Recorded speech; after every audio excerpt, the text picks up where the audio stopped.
This is what happens when nurses forget their place and try to play hero. That is what Dr. Caldwell said 17 minutes before Commander James Reeves opened his eyes in room 4C and saw the scarred nurse checking his vitals. Cedar Creek Medical's cardiology wing hums with fluorescent lights and the antiseptic smell of industrial cleaners mixed with something older, stale coffee from the break room 2 corridors down.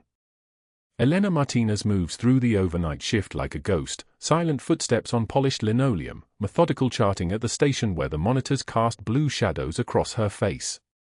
Her forearms bear the map of the Tikrit marketplace, burned scars crawling from wrist to elbow in patterns that look almost like the wings of something that refused to stay dead. She rolls a tarnished challenge coin between her fingers during charting, an unconscious habit worn smooth by 20 years of surviving things that shouldn't have had survivors. The coin is old enough that the embossed insignia has nearly disappeared, but her scarred fingers know its contours better than her own heartbeat. The tattoo on her left shoulder, barely visible when her scrubs shift during patient transfers, shows intricate scarlet wings spread wide, the kind of ink work that takes time and costs money and means something to someone who understands the language it speaks. Dr. Caldwell strides into the cardiology wing at 6:48 a.m. with 3 residents trailing behind him like remoras following a shark. His white coat is pristine, pressed to the kind of perfection that only happens when someone else handles the cleaning. He carries himself the way men carry themselves when they have never met a consequence they couldn't argue away or transfer to someone beneath them. The residents are young, faces still soft with the assumption that the system works, that excellence gets rewarded, that hard work means something in a place where some people simply own the oxygen. Caldwell stops at the nurse's station where Elena is updating medication times on the chart for room 4C, her handwriting precise as a surgical stitch. He doesn't acknowledge her presence at first. Instead, he gestures broadly toward her forearms, toward the scars that have become part of her skin, toward the visible reminder that this nurse has touched fire and lived. The other residents follow his gaze the way birds follow a predator's focus. This is what happens, Caldwell announces to his audience of 3, his voice carrying across the quiet wing with the confidence of someone who knows no one will interrupt him when nurses forget their place and try to play hero. Forget protocols. Forget hierarchy. Forget that their job is to follow orders, not make medical decisions. He pauses, letting the words settle into the air like sediment in still water. This nurse nearly cost a patient their life 3 years ago by deviating from a prescribed treatment plan. Heroics. That's what we call it when someone steps outside their lane. His eyes flick toward Elena for exactly 1.2 seconds, enough time to ensure she knows he is talking about her, not enough time to suggest he actually sees her as a person worth longer contact. The residents shift uncomfortably. One of them, the blonde woman in the 3rd-year rotation, makes a small sound in her throat, something between a laugh and a cough. Caldwell's mouth curves upward. He has an audience now. That is all he needs. Elena continues charting. Her hand does not tremble. Her jaw does not clench visibly, though if you knew where to look, at the small muscle above her right molars, the one that only flexes under specific pressure, you would see the briefest tightening, there and gone like a pulse. She does not look up. She does not defend herself. She does not meet Caldwell's eyes again. Instead, she finishes writing the notation for room 4C with the same careful attention she would give to any critical documentation. Her hand is steady as a surgical laser. The residents are watching her now, waiting for something, a reaction, a tear, a retreat. They don't understand yet that the person they are watching has already survived things that would make their comfortable lives look like rehearsals for real danger. One of the residents, the tall one with the earnest face, actually smirks. Elena sees it in her peripheral vision and makes a mental note of his name. There is always a tallying happening in her mind. There is always a record. Caldwell moves on to room 4C where Commander James Reeves lies in cardiac recovery, his chest wrapped in gauze beneath a hospital gown, his eyes still heavy with post-surgical sedation but opening now with the kind of recognition that only comes when your nervous system registers something important. The commander's vitals are stabilizing. His EKG shows normal sinus rhythm. His O2 saturation sits at 97% on minimal supplemental oxygen. He is, by every measurable standard, doing exactly what a body does when it has survived what was supposed to kill it. But his eyes are not on Caldwell. His eyes are tracking the movement of Elena as she passes the doorway with a fresh saline bag and a professional distance that tells him nothing, gives him nothing, promises him nothing. The recognition in his gaze deepens. It is not the recognition of a patient for a nurse. It is something older than that. Something stored in the part of the brain that remembers hands that held you when everything was burning. Dr. Caldwell establishes his authority in room 4C by discussing the post-surgical medication protocol in clipped, precise language meant to demonstrate expertise to the residents following him like journalism students to a master class. He speaks about the experimental cardiac medication he is trialing in the cardiology wing, a drug not yet fully approved by the FDA, a medication that some of the nursing staff have questioned, a treatment plan that requires absolute compliance and zero oversight from people who don't understand the research. He says this directly, his voice dropping to a confidential register that somehow carries all the way to the nurse's station where Elena is stocking supplies. We cannot have nursing staff questioning our protocols, he tells the residents, though they all know the statement is not really for them. We cannot have people who think their internet research makes them physicians. We cannot have insubordination dressed up as patient advocacy. He adjusts Reeves's for line with the kind of casual touch that suggests he is used to touching things and having them remain exactly as he left them. Caldwell needs the nursing staff compliant because compliant staff do not file incident reports. Compliant staff do not contact medical review boards. Compliant staff do not ask why a patient on his experimental trial died of sudden cardiac failure when the drug was supposed to prevent exactly that. He has spent 15 years building a hierarchy at Cedar Creek Medical, relationships with the board, friendships with the CFO, the kind of financial arrangements that involve speakers' fees and consulting agreements and research grants that flow through his accounts like tributaries feeding a delta. A nurse who rolls her eyes at his orders, a nurse who double-checks his medication doses, a nurse who maintains direct eye contact when he barks commands, that nurse is a crack in the hierarchy he has engineered. A crack becomes a fissure. A fissure becomes structural failure. And structural failure is something Caldwell has built his entire career on preventing. Elena finishes her morning supply rounds at 7:15 a.m. and returns to the nurse's station to prepare the medication dispensers for the day shift. The fluorescent lights buzz overhead with the sound of something electrical dying slowly, a noise so constant it becomes invisible unless you train yourself to hear it. She pulls up the medication profile for room 4C on the computer terminal, her fingers moving across the keyboard with practiced efficiency. The orders are there, Caldwell's experimental cardiac medication at doses that are slightly higher than the literature typically recommends for post-operative patients. She photographs the screen with the phone that is not registered to her actual name, an old habit that never quite became unnecessary. The challenge coin sits on the desk beside her, catching the fluorescent light and throwing it back in pale, scattered pieces. She palms it without looking, the weight of it a familiar geography in her hand. In room 4C, Commander Reeves is watching the hallway with the kind of intensity that suggests he is not actually resting at all. He is waiting for something. Or perhaps he is waiting for someone.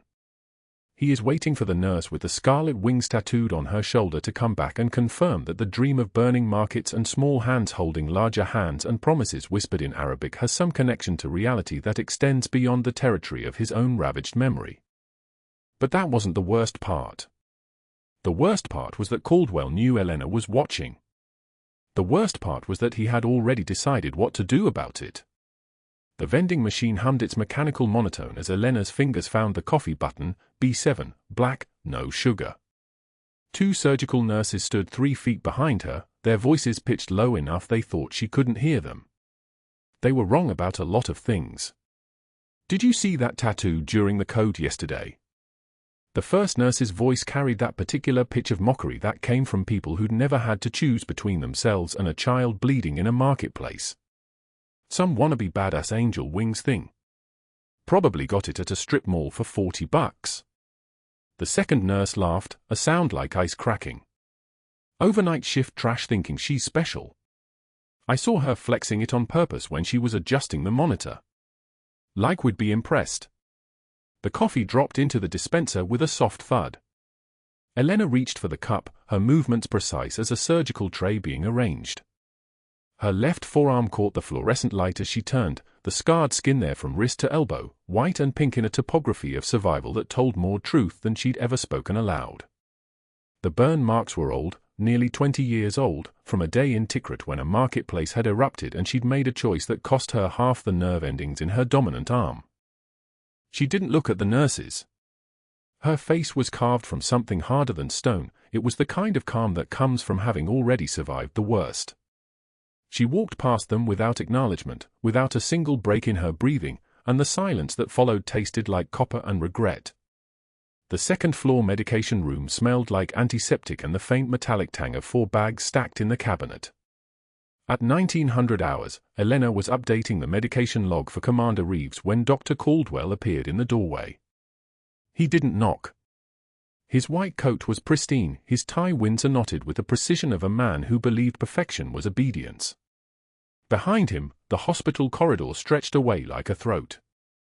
"You questioned my protocol." His voice was quiet, which made it worse. Quiet voices carried authority the way loud ones never could. "You noted a dosage correction in the system without consulting me first." Elena didn't look up from the log. Her pen continued moving, steady, unhurried, documenting the truth in a language only other operatives would recognize. The handwriting didn't waver. "If you ever undermine my authority again," Caldwell continued, stepping into the room fully now, "security will escort you out of this building. No discussion. No appeal. Am I clear?" 3 seconds passed. Elena set down her pen with the care of someone placing a loaded weapon on a table. She turned to face him. Her eyes were the color of polished steel, the kind of color that made people instinctively step back even when they didn't understand why. "Understood," she said. Her voice had dropped an octave since that morning.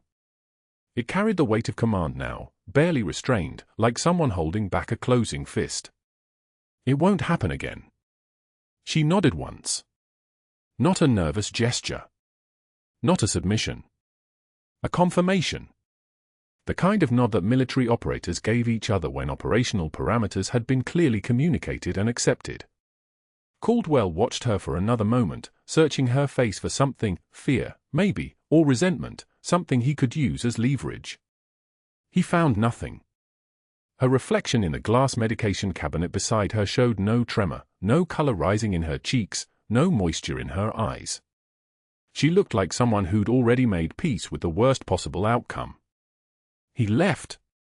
His footsteps moved down the corridor with diminishing authority. Elena's hands returned to the medication log. The pen continued its work. Anyone watching would have sworn her composure never cracked, that the moment had slid off her like water off polished steel.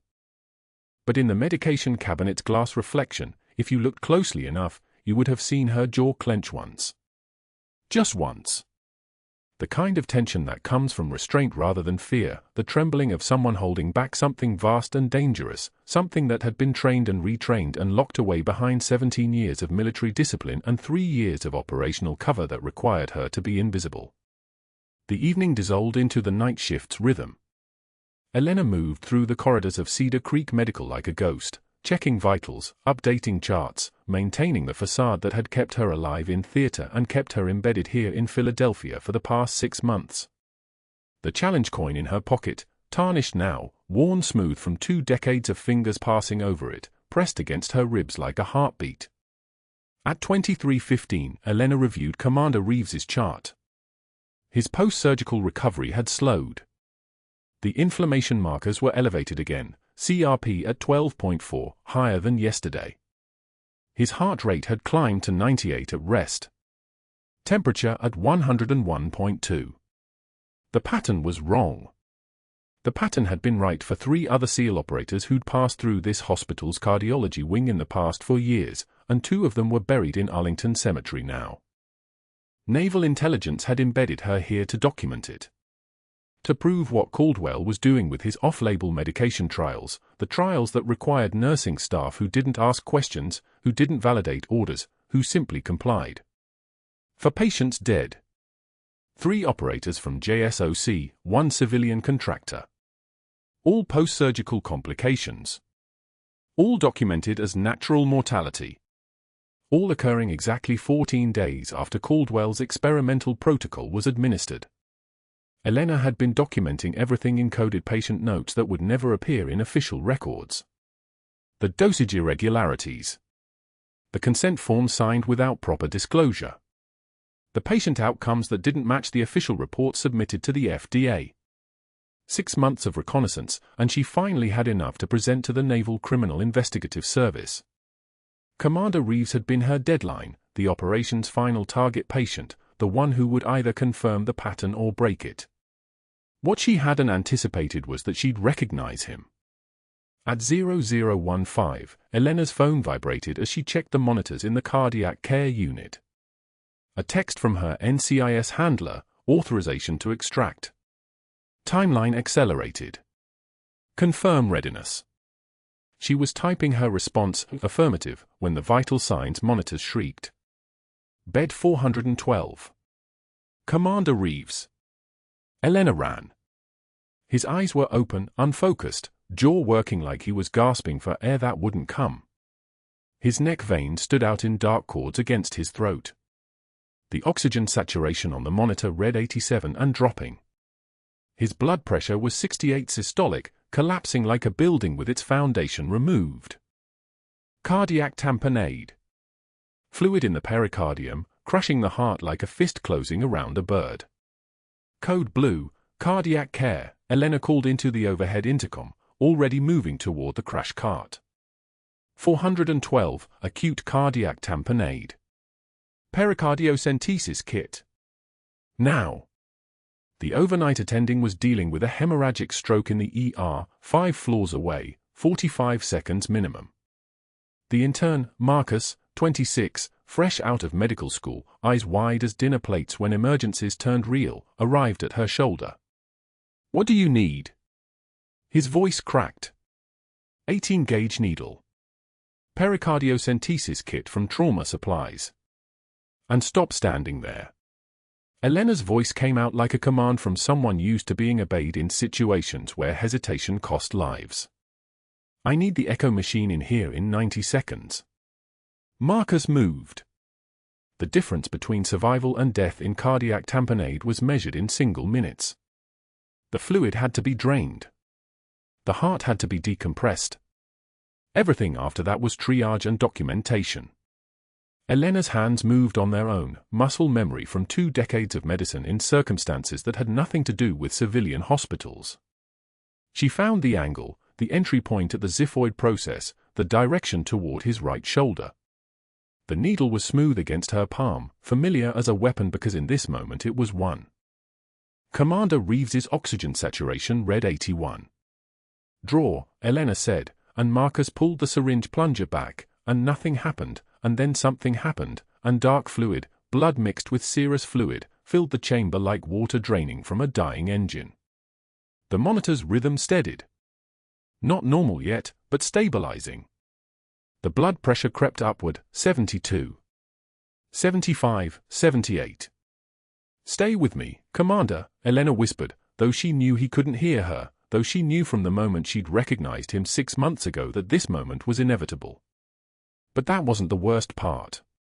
The worst part was that she had no idea what was about to walk through those cardiac unit doors in exactly 90 seconds, or how many years she'd been trained for the moment when her cover was about to shatter like glass. The chart glowed beneath the fluorescent hum of the cardiac monitoring station, and Elena's eyes narrowed at the numbers bleeding across the screen. 2:31 5 hours. Commander Reeves's inflammation markers had climbed 6 points since shift change. C-reactive protein 8.4, white count 14.2, and the fever, persistent, creeping upward like a slow-moving threat that nobody else seemed to notice. His post-operative vitals should have been stabilizing by now. Instead, they were trending toward something darker. Elena pulled the full surgical report from the electronic system, her fingers moving with the precise efficiency of someone who'd been reading medical data for longer than most of the residents had been alive. Post-op day 3. Routine coronary valve replacement. Should have been textbook. Should have been clean. But Caldwell's post-operative protocols were sloppy: prophylactic antibiotics dosed below standard range, drainage tube positioned too shallow, and something about the surgical site documentation that made the back of Elena's neck tighten. A gap. A 2-hour gap between closure and the final incision photograph. Medical gaps meant opportunities. Opportunities meant negligence, or something worse. Pain is data. That's what Master Chief Riley had drilled into her during combat trauma training in 2003, back when Elena still answered to her call sign and carried a rifle instead of a stethoscope. Read the pain. The body tells the story if you listen. The fever told a story. The white count told a story. The tachycardia at 112 beats per minute told a story about a body fighting something it shouldn't have to fight, something that should have been prevented by basic surgical principles that Caldwell either didn't know or didn't care about. She was still staring at the screen when the monitor's alarm cut through the night ward like a blade. One sharp chirp. Then another. Elena moved before the sound had finished echoing. Room for C. She knew the route without thinking. Her legs carried her through the darkened corridor with the same muscle memory that had carried her through the streets of Tikrit 20 years ago, when the marketplace had exploded and she'd shielded a bleeding child with her own body. The memory lived in her scarred forearms, in the permanent hum of her nervous system, in the part of her brain that never truly left the combat zone. The door to 4C swung open hard enough to crack against the wall. Commander Reeves was pale, his breathing shallow and rapid. His oxygen saturation was dropping. 94, 91. 88, the monitors screamed in a digital chorus. His blood pressure was collapsing. Elena's hands moved across his chest, palpating, listening to the muffled heart sounds that shouldn't have been muffled. Acute tamponade. Fluid around the heart. His own pericardial sac had become a killer. She looked at the call bell. At the empty nursing station beyond the glass. At the clock on the wall, 0200 hours. The attending was 2 miles away at home. The resident on call was tied up in the ER with a multitrauma from the interstate. Elena had maybe 3 minutes before cardiac arrest took root. She moved to the medication cart. The pericardiocentesis kit was exactly where it should be, is sterile, sealed, the 18-gauge needle nestled in its sterile wrapper like a promise. She'd practiced this procedure 147 times in her operational career. 17 of those times had been under fire. The kit opened with the whisper of sterile packaging. Elena ran her scarred fingers across the ultrasound probe with the touch of a surgeon checking a tool before surgery. Her hands had stopped shaking years ago. Fear was a luxury for people who weren't trying to save lives. Dr. Garrison appeared in the doorway, eyes wide, still wearing his pajamas under his white coat. He'd gotten called in from home. He was good. Smart. Fast. But he'd never done this.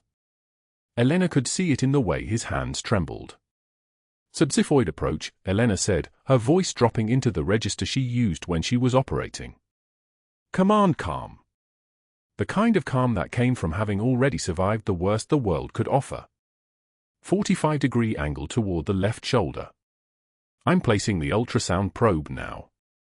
Garrison stepped closer, his eyes on the ultrasound screen where the fluid pocket appeared like a dark lake drowning the heart. I've only seen this in simulation, he said. His voice cracked on the last word. Elena was already positioning the needle. She placed her scarred hands over his shaking ones, hands that had held lives together in Tikrit, hands that had carried that child 3 miles through hostile fire, hands that had never forgotten their purpose even when the world asked them to become meek. Insert now, Elena said. Steady pressure. You're not going to hurt him. You're going to save him. The needle went in. Resistance at first, the tough pericardial membrane. Then the sudden give, that thin moment of breakthrough that changed everything. Dark blood flooded the syringe. 60 milliliters. Elena kept her hand steady over his. 90 milliliters. Commander Reeves gasped, color returning to his face like a photograph developing in solution. His blood pressure climbed. 72, 78. 84, the heart monitor's rhythm began to stabilize. By 02:30, the crisis had crystallized into something manageable. The fluid was drained. The heart could beat again. Commander Reeves was conscious, breathing easier, his oxygen saturation climbing back toward normal. Elena was already cleaning the equipment, documenting every milliliter in the surgical log with her neat, precise handwriting. Garrison stared at her like she'd just performed magic instead of medicine. "How did you, that was?" He swallowed hard. "You're just a floor nurse." Elena didn't look up from the equipment tray. "You did well, Doctor. Make sure you document the attending supervision in the primary notes. That's critical for the record." She walked out before he could ask the questions his eyes were already forming. She walked out before the mask could slip even an inch. The parking garage at 0300 was silent except for the tick of cooling metal and the sound of rain beginning to hammer the concrete roof like artillery in the distance. Elena sat in her unmarked sedan, forehead pressed against the steering wheel, and allowed her hands to shake for the first time that night. 30 seconds. That's how long she permitted herself, 30 seconds of tremor before the soldier in her reasserted control. She'd saved him. Again. 20 years after Tikrit, she'd saved Commander James Reeves a second time, and the weight of it sat in her chest like a stone. But the stone was nothing compared to the knowledge that bloomed in her mind with absolute certainty: Caldwell would know. A floor nurse doesn't guide advanced procedures. A floor nurse doesn't move like that. A floor nurse doesn't know the specific angle and depth for a subxiphoid approach without having been trained by someone in the military, someone in combat medicine, someone who'd done this under fire. The cover wasn't just compromised. It was burning. Elena pulled the challenge coin from her scrub pocket, that tarnished piece of metal she'd pressed into a child's palm in 2004 and hadn't expected to hold again until an 8-year-old boy walked into Cedar Creek Medical as a decorated Navy commander. She turned it over and over in her scarred fingers, reading the worn inscription with her thumb even though she didn't need to. Some promises weren't meant to be kept quietly.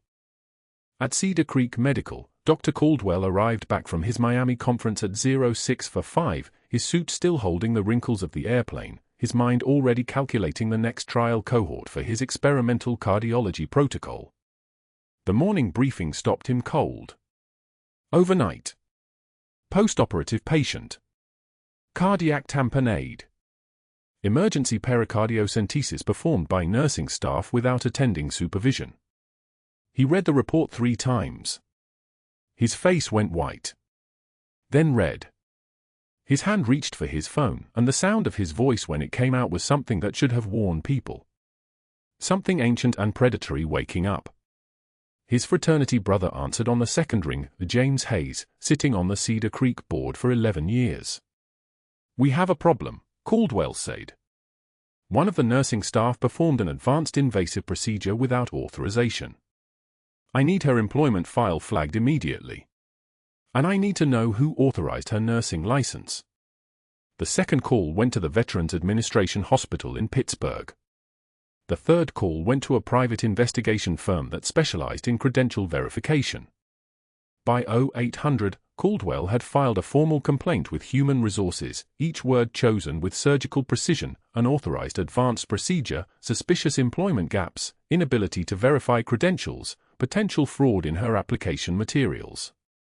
He requested an immediate external investigation and temporary suspension pending review. He requested it in writing. He documented it carefully.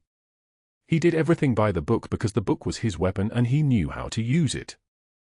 In the hallway outside Human Resources, he stood with his arms crossed, watching through the glass as Elena was called into the office, and his smile was the smile of a man who'd just turned the tables on someone who'd threatened his authority. He had no idea what was about to arrive in exactly 4 hours. He had no idea that a single phone call from a Navy captain would change everything. By the time Dr. Caldwell pushed through the glass doors of Cedar Creek Medical at 7:45 in the morning, his face had already hardened into something sharp and dangerous. Miami had been supposed to be 3 days of CME credits and country club golf. Instead, he'd received a call from the night shift supervisor at 2 in the morning, unauthorized procedure, an intern performing advanced intervention, a patient in critical condition stabilized by nursing staff without physician oversight. He'd cut his trip short. He hadn't slept. The fury that had built during the 6-hour flight had crystallized into something cold and strategic by the time he walked into his office and found his associate, Dr. Marcus Sterling, waiting with a tablet full of incident reports. "She performed a pericardiocentesis," Sterling said without preamble. Guided the resident through it. No attending present. No documentation of physician authorization. Caldwell's jaw clenched. This was precisely what he'd warned administration about: nurses operating beyond their scope, thinking they understood medicine because they'd spent a few years pushing medications and holding hands. Elena Martinez had been a problem since her first shift. The way she double-checked his orders. The way she maintained direct eye contact when he issued commands. The way she seemed to understand exactly what he was doing in the cardiology wing, the off-label trials, the dosage adjustments, the patients whose families never seemed to ask questions. "Get me my attorney," Caldwell said. "And pull up my contacts at the board." By 9:30, he'd placed a call to Harrison Bancroft, who'd been his fraternity brother at Penn Medical School and now sat on the hospital board as the vice chairman overseeing credentialing and compliance. The conversation lasted for minutes. "External investigation," Caldwell said. "Full credential audit. There are gaps in her employment history. I can feel it." By 11, Caldwell had the VA hospital on the phone, claiming to be conducting a routine reference verification on Elena Martinez, nursing license number. The VA official on the other end took 3 minutes and came back confused. "We have no record of any supervisory reference under that name. Can you provide the facility name?" Caldwell smiled. The gaps were real. They had to be. No one with her certifications would have worked midnight shifts in a Philadelphia ER unless she had something to hide. By noon, he'd submitted a formal request to the hospital's chief compliance officer, documented and copied to every relevant board member.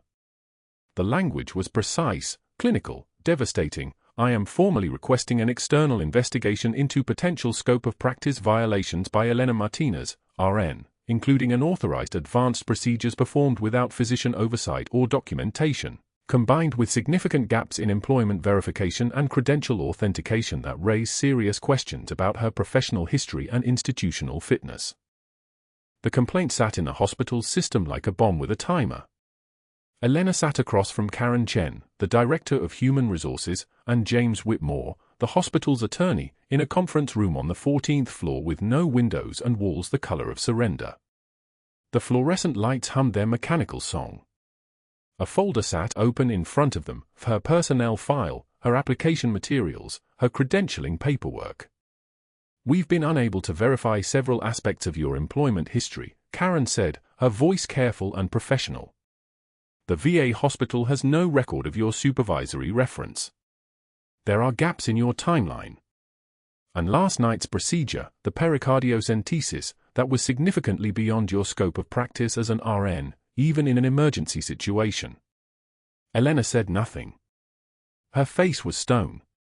Her hands rested flat on the table, steady as surgical steel. She'd been trained for this moment, not this exact moment, but moments like it, moments when the mission collapsed and the cover burned away. She'd sat across from interrogators in rooms that smelled like diesel and blood. She'd survived worse. Through the glass door, Dr. Caldwell stood in the hallway with his arms crossed, watching. His face carried the satisfied expression of a man who'd just closed a door on his biggest problem.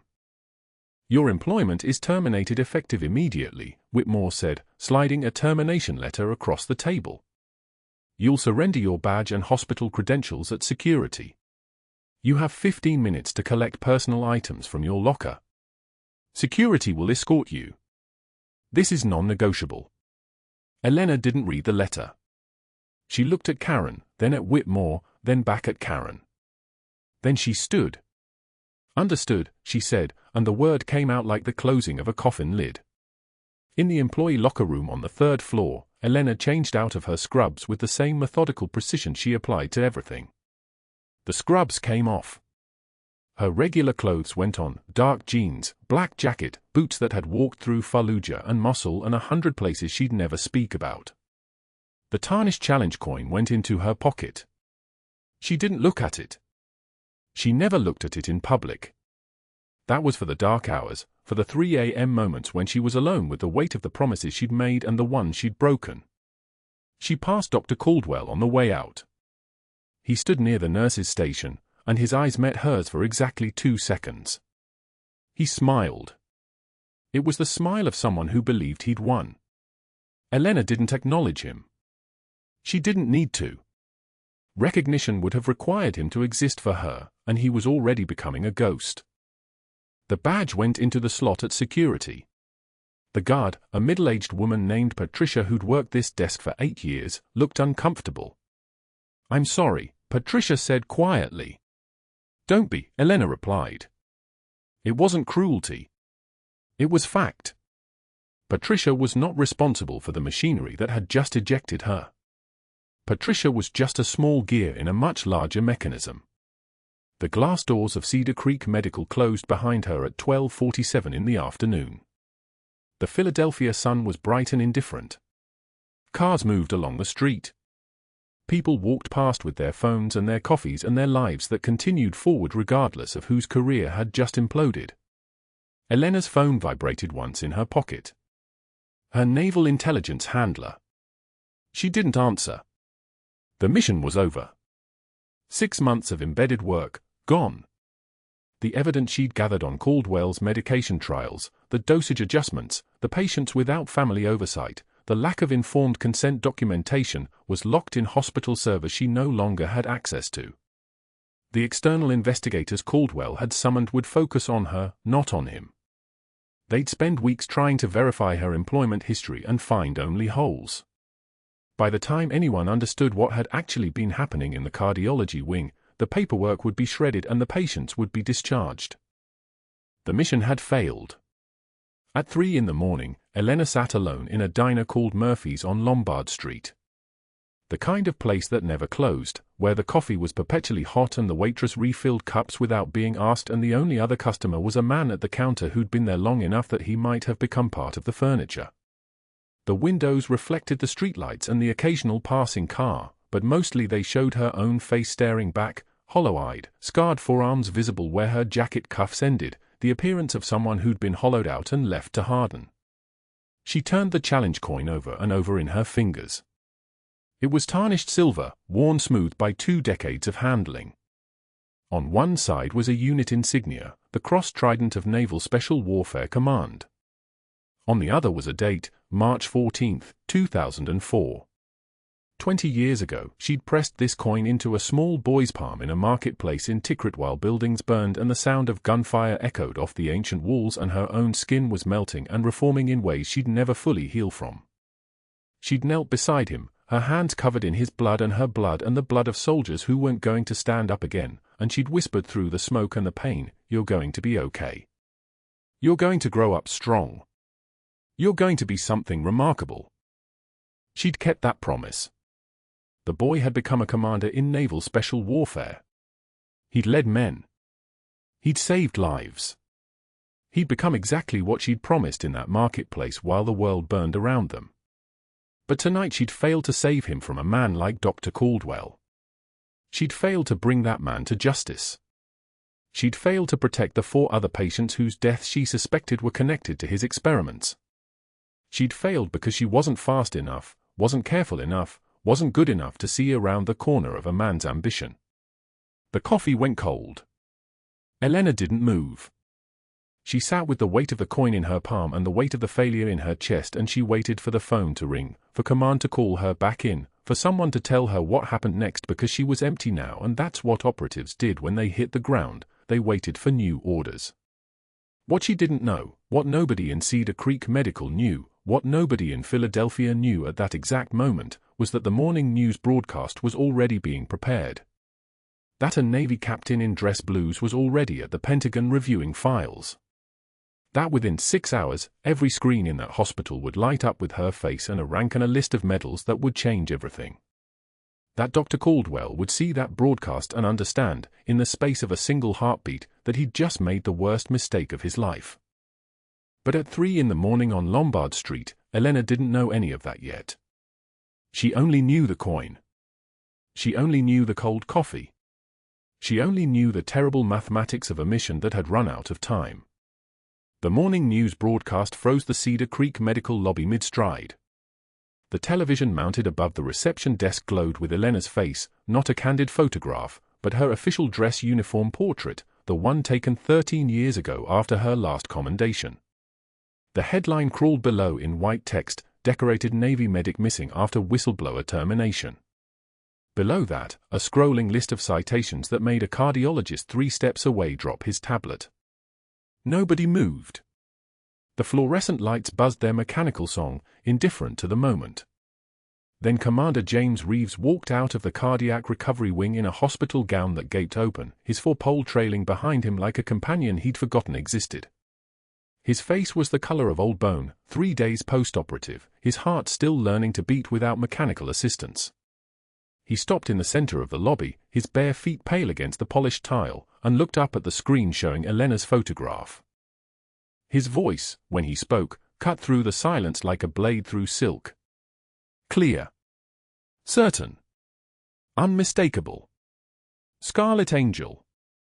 The security guard, Patterson, a Vietnam veteran with silver threading his temples and a purple heart pinned to his uniform jacket, went absolutely rigid. His hand moved to his chest, a muscle memory older than his current job. The other people in the lobby, nurses grabbing coffee, physicians waiting for the elevator, a woman in street clothes cradling her son's hand, all turned to look.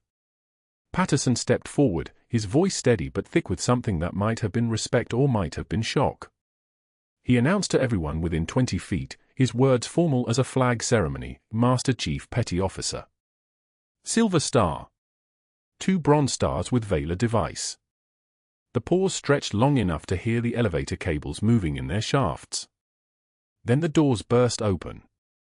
A Navy captain entered Cedar Creek Medical with the kind of presence that made the air pressure change, not hostile, but absolute. Behind him, 2 men in federal windbreakers carrying sealed folders. The captain's uniform was dress blues, his ribbons 3 rows deep, his jaw the kind that could cut glass. He moved directly to the hospital board chairman, who had emerged from his office at the commotion, and held out a personnel file thick enough to be a novel. "Captain James Reeves, United States Navy SEAL Command," the captain said. "I have his service record. And I have hers." The chairman took the file. His hand trembled slightly as he opened it. The captain's voice was a tank idling in a garage, low, powerful, patient. He read aloud for the gathered crowd, his words cutting through the lobby's whispered chaos. Elena Martinez. 23 years active duty. Master Chief Petty Officer, Naval Special Warfare Command. Combat Medic. Tactical Operator. Participated in Operation Tikrit, March 2004, where she sustained severe thermal injuries shielding a civilian during a marketplace bombing. Returned to duty after 18 months hospitalization and 47 surgical procedures. Completed 16 additional deployments. Combat Cross, 2 Navy Achievement Medals, 2 Purple Hearts. And a Silver Star that isn't in this hospital's knowledge. He turned the page. She saved 14 lives in a single engagement in Helmand Province. Carried a bleeding 8-year-old through 3 miles of active fire. That child was Commander Reeves. Commander Reeves stepped forward then, his footpole clattering against the tile, the sound ringing out like a metal bell in the sudden silence. He turned his back to the gathered crowd and pulled his hospital gown away from his shoulder. The tattoo was identical to the one people had glimpsed on Elena and mocked by the vending machines. A scarlet angel with wings made of flame, rendered in impossible detail. Not a copy. The original. Reeves's voice cracked like ice breaking on a spring river. 20 years ago, that woman gave me blood. Gave me skin grafted from her own burns. Gave me morphine from her own wounded body so a kid wouldn't scream while she carried him through hell. She had nothing left to lose and she gave it anyway. And this hospital called her damaged goods. The board chairman was still reading. His face had gone the color of drywall. 30 seconds of absolute silence followed. Then one of the federal agents stepped forward and placed a hand on a second captain's shoulder, not Reeves's captain, but someone who worked in the hospital's administrative structure. "We need to speak with Dr. Caldwell." The board chairman turned to find the spot where Caldwell usually stood during morning briefings. Empty. Then, he's not in his office. He didn't show for rounds. He's in Philadelphia General's ER, the first federal agent said. "We called ahead. He presented 2 hours ago with what he claims is a panic attack. He's under observation." What the agent didn't say aloud but everyone understood, he's been contacted. He's running. By 1100 hours, the external investigators that Caldwell himself had summoned to discredit Elena were already accessing the cardiology wing's medication records. Cedar Creek Medical's administration, reeling from a social media explosion that was already trending with the hashtag #Scarlet Angel, granted access immediately. The board chairman had authorized it with the kind of desperate speed that comes from knowing your hospital is already damaged. The only question now was how deep the damage went. By 1400 hours, the investigators had their answer. For names. For former Navy SEAL operators, all treated in Caldwell's cardiology wing between 2019 and 2022. All enrolled in his off-label medication trial for experimental cardiac enhancement. All dead within 6 months of discharge, their deaths ruled cardiac complications of unknown origin by the medical examiner who'd signed the paperwork without full autopsy. Consent forms that were missing the experimental drug designation. Dosage records that didn't match any pharmaceutical guideline. Insurance payments that flowed through a research shell company titled Caldwell Cardiac Solutions LLC, a company that Caldwell alone controlled, that had received $487,000 in patient insurance transfers. The prosecutors arrived at 1,630 hours. 2 of them, with a Philadelphia police captain and 4 uniformed officers. They found Dr. Caldwell at Cedar Creek Medical's administrative entrance, where he'd returned, gambling that being present would seem less guilty than running. The photograph that made the evening news showed him in handcuffs, his face the color of spoiled meat, one of his Rolex watches visible on his wrist, a detail that would matter enormously when the civil suits began. The pharmaceutical board suspended his medical license by 1900 hours. The criminal investigation accelerated through the night like a surgical laser, cutting away the careful structure of privilege he'd built. The civil suits filed within 48 hours. For families, represented by the Veterans Justice Initiative, a law firm that worked pro bono for service members who'd been harmed in American hospitals. The hospital settlement offer came within a week, terrified of jury trials where 12 citizens would see photographs of dead SEALs while hearing about a cardiologist who'd been experimenting on them like test subjects.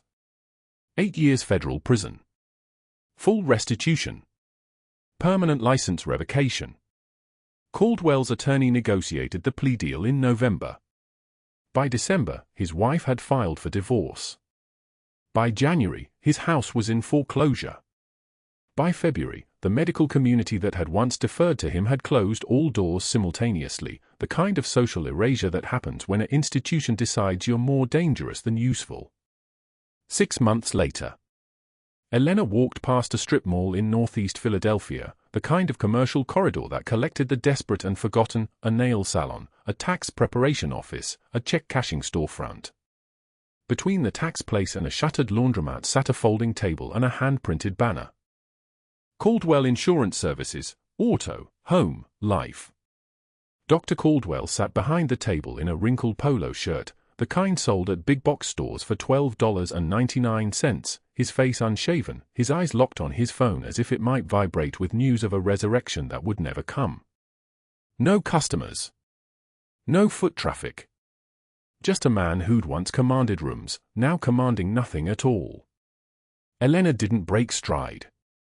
She didn't turn her head. But her fingers brushed against the challenge coin in her pocket, the tarnished metal worn smooth by decades of handling, the same coin she'd pressed into an 8-year-old's palm in a marketplace that smelled like diesel and blood and burning fabric. Her phone rang. Commander Reeves's voice crackled through, clear as satellite transmission. Target acquired, Scarlet Angel. The real mission starts now. Elena's reflection in the storefront window showed nothing, no smile, no satisfaction, no release. Only the settled calm of someone who understood that one victory meant nothing. There were always more targets. Always more names. Always more dead warriors whose deaths nobody had asked the right questions about. She kept walking. Her pace never changed. The coin turned over and over in her pocket like a ticking clock measuring out something far larger than revenge. Behind her, Dr. Caldwell stared at his phone. And in front of her, somewhere in the Philadelphia night, other hospitals were operating. Other doctors were experimenting. Other warriors were dying quietly, their charts marked with complications of unknown origin. Elena walked toward all of it. Power is not a title. Power is the ability to help. If you haven't subscribed yet, this is your sign to hit that button right now. The stories that matter aren't always the ones everyone sees, sometimes they're the ones hiding in plain sight. Like, comment, and subscribe for more stories about the people nobody's watching who change everything when nobody's looking.